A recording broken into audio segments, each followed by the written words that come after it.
ሰላም ሰላም ክቡራት ተኸታተልቲ ቻናልና ኣብዚ ሓለፈ ክላስ ከመይ ጌርና ማውዝ ብደንቢ ብኢድና ክንቆፃፀር ንኽእል ከም ጀመርቲ ማውዝን ኪቦርድን ንምጥቃም ብደንቢ ዘጨግረና ሕዚ ግን ከመይ ጌርና ማውዝና ክንቆፃፀር ንኽእል ዝብል ኣብ ዝሓለፈ ክላስ ርኢና ነርና ወይ ኣብ ዝሓለፈ ቪድዮና ርኢና ነርና ሕዚ ድማ ዝተፈላለዩ ኣፕሊኬሽናት ብምኽፋት ማውዝ ከመይ ጌርና ምስ ኢድና ነላሙዶ ኪቦርድ ከመይ ጌርና ምስ ኢድና ነላሙዶ ዝብል ክንርኢ ኢና ስለዚ ኩላህና ነዚ ቻናል እዚ ሓደሽቲ ዝኾንና ፕሊዝ ሰብስክራይብ ብምግባር ነዚ ቻናል እዚ ቤተሰብ ንኹን ንኻሊእ ሰብ ድማ ንኽበፅሕ ላይክ እና ሼር ምግባር ኣይነጉድል ስለዚ ናብ ትምህርትና ክነኣቱ ማለት እዩ ዝሓለፈ ክላስ ዝተምሃርናዮ ብዛዕባ ከመይ ጌርና ማውዝ ሃንድል ንገብር በፃዕትና ዝብል እዩ ስለዚ እሱ ብደንቢ ከመይ ጌርና ምስ ኢድና ምእንታን ክነፍታሕትሕ ብኣፕሊኬሽን ዝተደገፈ ክንርኢ ኢና እሱ ንምርኣይ ድማ መጀመርያ ኣብዚኣ ስታርት በተን ኣላ ኣብዛ ስታርት በተን እዚኣ ማውዝና ከምዚ ጌርና ክንከልከልና ስታርት በተን ኣላ ስለዚ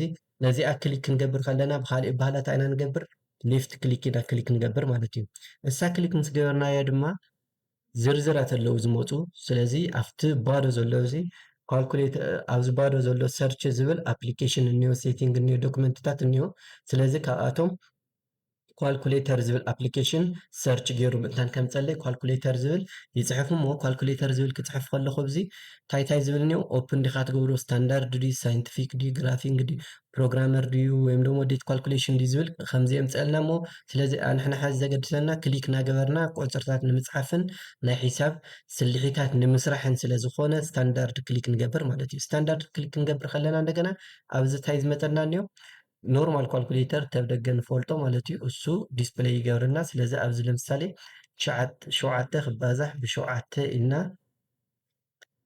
ወይ ብ77 ኢልና እዚ ኳልቲ ክንብል ከለና 539 ይብለና ወይም ደግሞ 63 ብምቃል ን3 ተልና እንደገና ከምዚ ይመፀልና ስለዚ እዚታት ብምንኽኻ ማውዝ ምስ ኢድና ከነላሙዶ ንኽእል ኢና ማለት እዩ እቲ ካሊእ ድማ ክንርኢ ንኽእል ድማ ኣብ ኣክሰሲቢሊቲ ዘለዉ እግረ መንገድና ኣክሰሲቢሊቲ ዘለዉ ፕሮግራማት ክንርኢ ንኽእል ኢና ንኣብነት ኣብዚ ኣብ ስታርት ኢልና ኣብዚ ኦል ፕሮግራምስ ኣለዉ ዲስፕሌይ ዝገብረልና ኣብ ዊንዶው 7 ናብ ዊንዶው 8 ትጥቀሙ ተኾይንኩም ስታርት ክሊክ ገይርኩም ዘን ኦል ፕሮግራምስ ኢልኩም ኣክሰሲቢሊቲስ ኢልኩም እዩ ክመፀልኩም ዝኽእል ኣብዚ ግን ዊንዶው 11 ስለ ዝጥቀም ዘለኹ ኖርማሊ ዊንዶው 10 እና ዊንዶው 11 ሓደ ዓይነት ስለ ዝኾነ ሲምፕሊ ፅኡልና ስታርት ክሊክ ክንገብር ከለና ኣብዚ ማለት እዩ ዝርዝር ይመፀልና እሞ ኣብዚ ተደሊና ክንፅሕፎ ንኽእል ማግኒፋየር ኢልና ንኣብነት ክንፅሕፍ ተኮይንና ማግኒፋየር ኢልና ተመፂና ማግኒፋየር ባዕሉ ክሊክ ገይሩ የምፅአልና ተደሊና ብካሊእ እንደገና መጣፃ እንደገና እንታይ ኢና ንገብር ኣብዚ ስታርት ክሊክ ጌርና ካብኡ ኦል ዝብል ኣብዚኣ ኦል ዝብል ክሊክ ንገብር እሞ ኣብዚ ኣክሰሲቢሊቲ ዝብል ፎልደር ኣሎ እቲ ኣክሰሲቢሊቲ እዚ ክሊክ ክንገብር ከለና ኣብዚ ዘለዉ ናይ ኣክሰሲቢሊቲ ፕሮግራማት ከርእየና ይኽእል ማለት እዩ ብካሊእ ኣባላ እንታይ ማለት እዩ ሕዚ ዝኾነ ይኹን ኣፕሊኬሽን ብክልተ ዓይነት መንገዲ ኢና ኣብ ኮምፒተርና ክንረኽቦ ንኽእል እቲ ሓደ ኦፕሬቲንግ ሲስተም ኢንስቶል ክኾን ከሎ ኦፕሬቲንግ ሲስተም ኢምቤድድ ዝኾኑ ኣፕሊኬሽን ሶፍትዌራት ኣለዉ ንኣብነት ከም ኖትፓድ ወርድ ፓድ ማግኒፋየር ኦን ስክሪን ኪቦርድ ላይቭ ካፕሽንስ ቮይስ ኣክሰስ ምናምን ዝብሉ እዚኣቶም ናሬተር ዝብሉ እዚኣቶም ብምልኦም ምስ ምንታዮም ምስቲ ኦፕሬቲንግ ሲስተም እዮም ዝመፁ ካሊእ እንደገና ባዕልና ንፅዕኖም እውን ኣፕሊኬሽናት ኣለዉ ንኣብነት ሕዚ ልክዕ ከም ማይክሮሶፍት ወርድ ማይክሮሶፍት ኤክስኤል ካፕከት ቫይበር ዋትስኣፕ ክሮም እዚኣቶም ከዓ እንታይ እዮም ባዕልና ንፅዕኖም እዮም ምስቲ ኣንድሮይድ ቨርዥን ዘይመፁ ስለዚ ሎማዓንቲ ማውዝና ብደንቢ ከንቀሳቀሰና ዝኽእል ንኢድና እንዲና ደሊና ሕዚ እንታይ ኢና ንገብር ዋና ከንቀሳቀሰና ዝኽእል ሕዚ ፔይንት እዩ ማይክሮሶፍት ፔይንት እዩ ፔይንት ኢልና ብዚ ንፅሕፍ እሞ ፔይንት ኢልና ክንፅሕፍ ከለና እዚ ኖርማል ናይ ስእሊ ደፍተርና ገይርኩም ሕሰብዎስ ፔይንት ኢልና ክንስእል ከለና ኣብዚ ብደንቢ ኣብዚ ዝኾነ ነገር ንምስኣል ክንምክር ከለና እንታይ ይገብር ማውዝ ብደንቢ ሃንድል ክንገብሮ ንኽእል ኢና ማውዝ ሃንድል ንምግባር ዝጠቕመና ሜካኒዝም ክኾን ይኽእል እዩ ሕዚ ፔይንት ኣብዚ ከለራት ኣለዉ ኣብዚ ዝተፈላለዩ ሼፓት ኣለዉ ኣብዚ እውን እርሳስ ኣሎ ብእርሳስ ሕዚ ለምሳሌ እዚ ባህጊ ቲዩብ ክንፅሕፍ ተኮይንና ኣብዚ ባህጊ ከምዚ ጌርና ክንፅሕፍ ንኽእል ኢና ባህጊ ቲዩብ ዝብል ማለት እዩ እና ኣብዚ ክድሌትና ከምዚ ጌርና ክንፅሕፍ ንኽእል ኢና። ስለዚ እዚ ክነንቀሳቐስ ከለና ማውዝና ኢድና ብደንቢ ክፍታሕታሕ ይኽእል እዩ። ኣብዚ ከዓ ከለራት ኣለዉ፣ ኣብዚ ሼፓት ኣለዉ፣ ዝተፈላለዩ ሼፓት።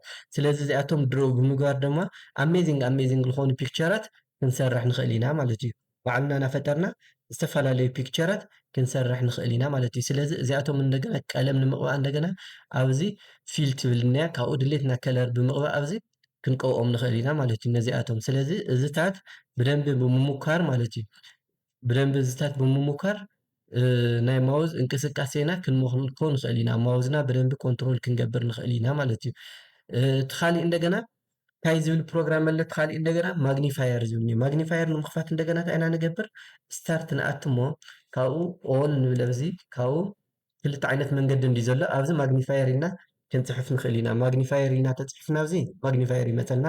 ካልኣይ እንደገና ኣብዚኣ ኦል ትብል ኣላ እታ ኦል ፕሮግራም ሰብዚ ዘላ ማለት እዩ። ስታርት ኢልና ኦል ኢልና ኣብዚ ኣክሰሲቢሊቲስ ክንኣቲ ከለና እውን ማግኒፋየር ንረኽቦ ኢና ካልኣይ ማለት እዩ። ስለዚ ማግኒፋየር ክሊክ ክንገብር ከለና ዘብዚ እኒኦ እንድሕር ደቂቑ ዝረአየና ኮይኑ 2 ታይምስ ገይሩ የርእየና እቲ ማግኒፋየር ማለት እዩ። 200% ከዚ ኣዕብይዎ እኒኦ 400% እውን ክንገብሮ ንኽእል ኢና እንድሕር ምርኣይ ዝኣብየና ኮይኑ ማለት እዩ። ስለዚ እዚኣቶም እንታይ እዮም?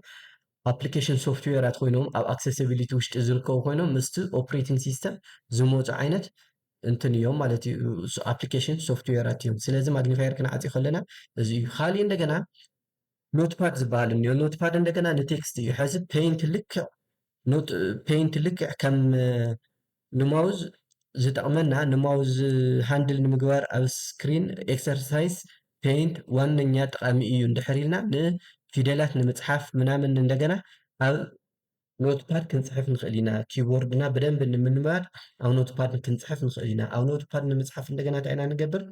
ስታርት ንብል እሞ ካብኡ ስታርት ኢልና ምስ ነኽኣና ኣብዚ ኖት ፓድ ዝብል ኣሎ። ኖት ፓድ ባዕሉ ይመፀና እዚ ማለት እዩ። ስለዚ እዚ ኖት ፓድ እዚ ክሊክ ክንገብሮ ከለና ኖት ፓድ እዚ ይመፀልና ማለት እዩ። ስለዚ ኣብዚ ብምፅሓፍ ኖርማሊ ናይ ምፅሓፍ ክእለትና ክነዳብር ንኽእል ኢና ማለት እዩ። ናይ ምፅሓፍ ክእለትና ክነዳብር ንኽእል ኢና። እቲ ፅሑፍ ባዕሉ እውን ቆንጆ ከም ዝኸውን ክንገብሮ ንኽእል ኢና። ፎንት ክንውስኾ ንኽእል። ኩሉ ነገር ንምውሳኽ ግን እንታይ ኢና ንገብር? መጀመርያ ነቲ ቴክስት ሰሌክት ንገብሮ። ሰሌክት ንምግባር እንታይ ኢና ንገብር? ከምታ ዝበልናያ ኣፍቲኣ ኣብዚኣ ክሊክ ጌርና ንፀጋማይ ድራግ ክንገብር ከለና ከምዚ ሰሌክት ይኮነልና። ወይም ደሞ ኣብ የማናይ ኮይና ኣብ ፀጋማይ ኮይና ናብ የማናይ ክንከድ ከለና ከምዚ ክሊክ ጌርና ድራግ ክንገብር ከለና ሰሌክት ይኮነልና ማለት እዩ። ወይም ደሞ ኣብ ማእኸል ደብል ክሊክ ክንገብር ከለና ከም ሰሌክት ይኮነልና። እዚ ቦልድ ክንገብር ተኮይና ቢ ንነክእ። እዚ ቡሌት ኤንድ ነምበር ሊስት ክንውስኽ ተኮይና ዋን ከምዚ ይወስኸልና። እዚ ፅሑፉ እዚ ንምዕባይ እውን ተደሊና እዚ ንጥቀም። ከምዚ እናገበርና እቲ ፅሑፍ እንትን ንገብሮ ንኽእል ኢና። ሕዚ ግን ኣብ ኣክሰሲቢሊቲስ ኮይኑ ኪቦርድና እንድሕር ተበላሽዩ ከክንዲ ኪቦርድ ኮይኑ ንመፅሓፍ ዝጠቕመና ልክዕ ከም ኪቦርድ ኦን ስክሪን ኪቦርድ ዝበሃል እኒኦ ኣብ ኣክሰሲቢሊቲስ ማለት እዩ። እዚ ጥቕሙ እንታይ እዩ? ኪቦርድና እንድሕር ተበላሽዩ ብማውዝ ንምፅሓፍ ንኽጥዕመና። ምክንያቱም ብማውዝ ክንፅሕፍ ኣይንኽእልን ወርቅ ብማውዝ ክንፅሕፍ ኣይንኽእልን። ብማውዝ ክሊክና ኢንስትራክሽን ምሃብ ትእዛዝ ምሃብ እዩ ዝጠቕመና። ስለዚ ብማውዝ ክንፅሕፍ ኪቦርድና እንድሕር ተበላሽዩ እንታይ ኢና ንገብር? ናብ ስታርት ንኸድሞ ስታርት ከይድና ካብኡ ኦን ንብል ኣብዚ ካብኡ ኣክሰሲቢሊቲስ ዝብል እኒኦ ካብኡ ኦን ስክሪን ኪቦርድ ኣብዝላ ማለት እዩ። ነዚኣ ንምምራፅ እንታይ ኢና ንገብር? ሌፍት ክሊክ ሲንግል ክሊክ ንገብር ማለት እዩ። ወይም ድማ ኣብዚ ላዕሊ ዝብል ዘሎ ኦን ስክሪን ኪቦርድ እንድሕር ኢልና ባዕሉ ኣውቶማቲካሊ ሰርች ገይሩ ካብ ዘለዎ ካብ ኣክሰሲቢሊቲስ ከምፅልና ይኽእል። ስለዚ እዚ ክሊክ ክንገብር ከለና እታ ኦን ስክሪን ኪቦርድ እዚኣ ወዲያውኑ ትኽፈተልና ማለት እዩ። ስለዚ ኣብዚ ክሊክ ብምግባር ክንፅሕፍ ንኽእል ማለት እዩ። ካፒታል ሌተር ንምፅሓፍ ደሞ እንታይ ኢና ንገብር? ኣብዚ ሽፍት ኢልና ኤት ኢልና ሓንቲ ግዜ ንምፅሓፍ እዩ። ወይም ደሞ ካፕስ ኢልና ኩሎም ካፒታል ሌተር ክንፅሕፍ ንኽእል ኢና። ስለዚ ኖርማል ኣብቲ ኪቦርድ ኣብ ደገ እንጥቀመሉ ኣብዚ እውን ብደንቢ ክንፅሕፈሉ ንኽእል ኢና ማለት እዩ። ስለዚ እዚ እውን ሓደ ንማውዝ ሃንድሊንግ ዝጠቕመና እዩ። ማውዝ ንክንቆፃፀር ብኢድና ሓደሽቲ እንድሕር ኮይና ማውዝ መጀመርያ ስለተቸገረና ብኢድና ንክቆፃፀር ይጠቕመና ማለት እዩ። ስለዚ ክቡራት ተኸታተልቲ ቻናልና ማውዝ ከመይ ጌርና ሃንድል ከም ንገብር፣ ኪቦርድ ከመይ ጌርና ሃንድል ከም ንገብር፣ ኣብ ኣክሰሲቢሊቲስ ዘለዉ ሶፍትዌራት ኣፕሊኬሽናት ከመይ ጌርና ኣክሰስ ክንገብሮም ከም ንኽእል ናይ ሎማዓንቲ ትምህርትና ኣብዚ ርኢና ኣለና። ኣብ ቀፃሊ ቪድዮና ድማ ብካሊእ እስካዕ ነራኸብ። ቻው ቻው፣ ደሓን ኩኑ። ነዚ ቻናል እዚ ሰብስክራይብ ዘይገበርኩም ሰብስክራይብ ገበሩ። እንድሕር እዚ ቪድዮ እዚ ፈቲኹሞ ንኻሊእ እውን ኣድላዪ እዩ ትብልዎ ተኾንኩም ከዓ ላይክ እና ሼር ብምግባር ናብ ካሊእ ሰብ ንክበፅሕ ግበሩ። ኣስተያየት እንድሕር ሃልይኩም ድማ ኣብ ኮሜንት ብዛዕባ ምንታይ ክንሰርሐልኩም ከም ንኽእል ኣብ ኮሜንት ፀሓፉልና። ይቐኒየለይ።